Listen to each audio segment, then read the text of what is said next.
ଆପଣ କ'ଣ ନାଁ କ'ଣ? स्मरणिका दास କେନ୍ ସ୍କୁଲର ଛାତ୍ରୀ? सरस्वती शिशु विद्या ज्ञान मंदिर कदमपड़ा बलांगीर छात्री। मोर 94.16% रहा आ 565 मार्क। केते आशा रखिथिले? आशा तो निश्चित भाव में अधिका थिला 96.5% पाखापाखि थिला, किंतु किछि मात्रा रे इंग्राजी ओडिया एवं विज्ञान विषय रे मार्क ह्रास पाई देछि, जहा फल रे बोर्ड ऑफ सेकेंडरी एजुकेशन कर जो गोटे रिचेकिंग प्रोसेस रही से मु अप्लाई करबा पई इच्छा रखी। केते घंटा तो एमती किसी फिक्स नथिला, किंतु निश्चित भाव में गोटे दिनर मु गोल फिक्स करूली, गोटे शेड्यूल तैयारी करूली एवं सही शेड्यूल अनुसार गोटे चैप्टर को मु जिते समय देवा कथा देकी गोटे दिनर मु कवर करूली एवं प्रथम ही परिश्रम करी आसीथिली, कंसिस्टेंसी रखी जहाँ फल कि सब ठीक भाव में कवर हो पारा, रिविजन मते भल भाव में हो पारा। सफलता पे श्रेय का? निश्चित भाव में सफलतार सर्वप्रथम श्रेय से ही भगवान को ही प्रदान करी।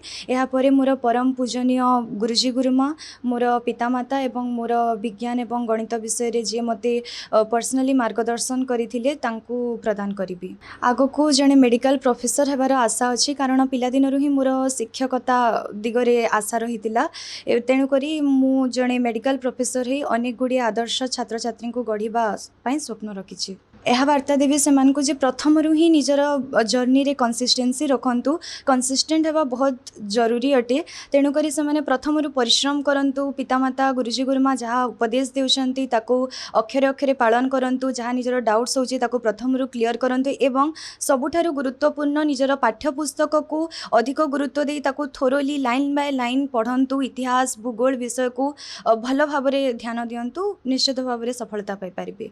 आम झील 94.16% मार्क पाई, किंतु से इंग्राजी एवं तार साहित्य विषय रे टिके मार्क कमीगला बोलिक अनुभव होची। आमे बोर्ड ऑफ सेकेंडरी एजुकेशन रो जो नियम रही से अनुसार आमे तार रिचेकिंग करने मनस्थ करूँ।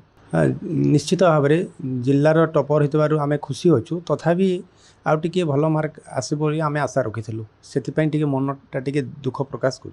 खुशी तो निहाती भाव में अच्छी, किंतु झीर माने मार्कटा कमीगला टिके, तार आशानुरूप मार्क हो पारा नहीं, से मनटा दुख रहा। तथापि खुशी अच्छी, जिला टॉपर हेब बोली आशा मध्य थिला, खुशी अच्छी, किंतु इंग्राजी विषय टिके अधिक कमी जाइए, से टिके दुख अच्छी।